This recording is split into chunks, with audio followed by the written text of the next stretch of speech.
Hello, my friends. Imagine standing on the deck of a great ocean liner, gazing at the horizon. In your hand you hold a single gold coin. Soft sun glints off its edges. You feel wealth. But suddenly a voice asks, what if that one coin could buy today's sunrise? Or the laughter of a child hearing your name? Many of us spend our lives chasing gold coins, yet miss the sunrise and the laughter. There's something about a crisp $100 bill that captures the human imagination. It's small enough to fit in your pocket, yet powerful enough to shape governments, fuel industries, and define entire lifetimes. People chase it, fight for it, dream of it. Some rise because of it, others fall.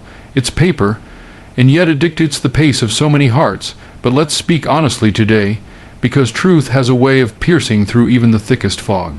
Dollars, for all their ability, are deeply limited in their power. They promise more than they deliver.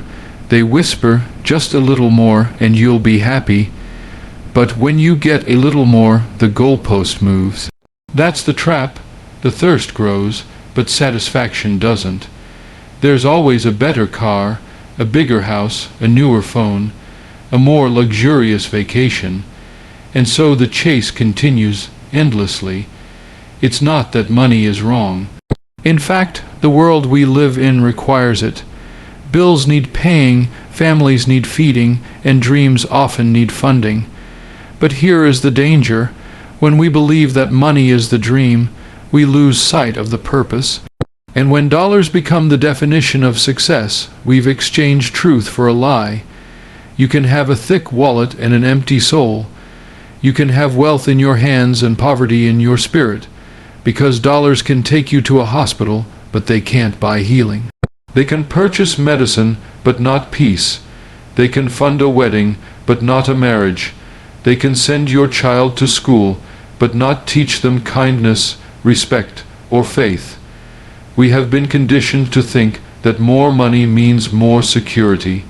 But haven't we seen people with fortunes collapse overnight, banks fail, markets crash, jobs disappear? The economy can be a wild, shifting tide, and if your hope is anchored to it, your peace will always be in danger. I once met a man who had achieved what many would call the American dream. He had built a business from scratch, grew it into a massive corporation, and sold it for millions. He had everything: boats, cars, luxury, influence. But sitting across from me in a quiet moment, he said, I still feel empty. I thought success would satisfy me, but the more I earned, the more afraid I became, afraid to lose it, afraid I'd built a kingdom on sand.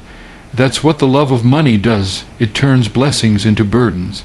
The hands that hold it tightly also carry the weight of keeping it, and when money becomes your identity, any threat to it feels like a threat to your worth. Scripture speaks so clearly to this. You cannot serve both God and mammon. That's not a judgment, it's a revelation. It's saying that your heart wasn't built to hold two masters. One will always displace the other. When dollars become your God, the real God becomes secondary. But when you place your money in service to God's purpose, everything aligns. Peace returns, priorities sharpen, and contentment begins to grow. Contentment, that quiet, deep assurance that what you have is enough, is a form of wealth all its own. And it cannot be purchased. It's born out of trust, not transactions, out of purpose, not possessions. We often hear people say, if I just had more, I'd give more, I'd help more, I'd be happier. But generosity isn't a matter of quantity, it's a matter of heart. Some of the most generous people I've ever known had very little in their accounts, but they lived open, handed, and somehow they never lacked. Why? Because they weren't holding on to money. They were held by faith. There is a kind of wealth that doesn't show up in your bank statement. It's the wealth of a good name, the wealth of a peaceful home, the wealth of children who know they're loved, the wealth of a quiet night, undisturbed by guilt or fear. These things don't come from dollars. They come from walking in truth. And so I urge you today, don't let money define you. Don't let it decide your worth or direct your worship. Use it, yes. Steward it wisely. Be grateful when it comes and be content when it doesn't. But never forget it's just a tool, and you were made for more than tools. You were made for truth. Real wealth isn't found in what you hold, but in who holds you. And once you understand that, once that truth takes root in your heart, the grip of the dollar begins to loosen, and in its place joy flows freely. There are riches this world cannot measure, values that don't rise and fall with the stock market, that aren't swayed by public opinion, and that never go out of fashion. These are the timeless treasures: integrity, humility, compassion, faith, and love. A man who walks in truth, even when no one is watching, is richer than a king with a divided heart. A woman who extends kindness to the hurting carries more influence than a millionaire who lives for applause. These values cannot be bought because they come from within. They are forged in the quiet decisions, the daily choices to do what is right, not what is easy. They are handed down through generations, taught not in lecture halls, but in dinner table conversations, prayers whispered over children, and tears shed for others. In a world that changes daily, these are the anchors. When storms come, and they will, money may fail, popularity may vanish, but character will stand, and the heart that has been shaped by eternal truths will not only survive, it will shine, because what is built on timeless values is never wasted. It echoes into eternity, bearing fruit long after the moment has passed. There is a divine wisdom in learning how to handle money without letting money handle you. It begins with recognizing that every dollar we hold is a gift, not a god. When we treat wealth as a tool rather than a trophy, we begin to walk in freedom. We earn diligently, not to boast, but to bless. We budget carefully, not out of fear, but out of faithfulness. We give generously, not because we have excess, but because we trust the one who provides. Balance is not about rejecting success, it's about remembering why we pursue it. It's building a life where financial goals never outweigh spiritual ones, where ambition is tempered by gratitude, and progress is measured not just in profit, but in peace. A balanced heart knows when to work and when to rest. It knows when to say yes and when to walk away. Stewardship is not just a principle, it's a posture. It's saying, "Everything I have, Lord, belongs to you. Teach me to use it wisely." In that surrender, we find clarity.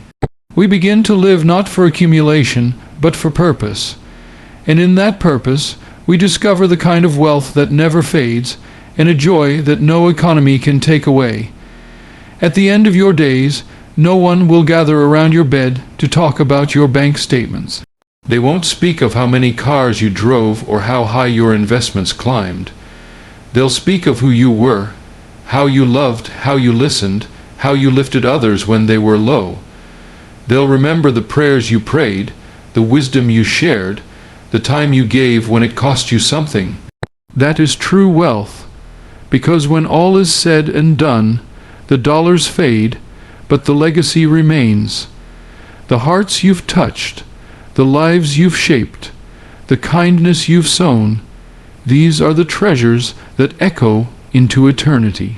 They don't rot, they don't rust, and no thief can steal them. So today, make the shift, live for what lasts, choose the wealth that cannot be counted, build a life that heaven would applaud. It's not about rejecting money, it's about elevating meaning. You were created for more than numbers on a screen.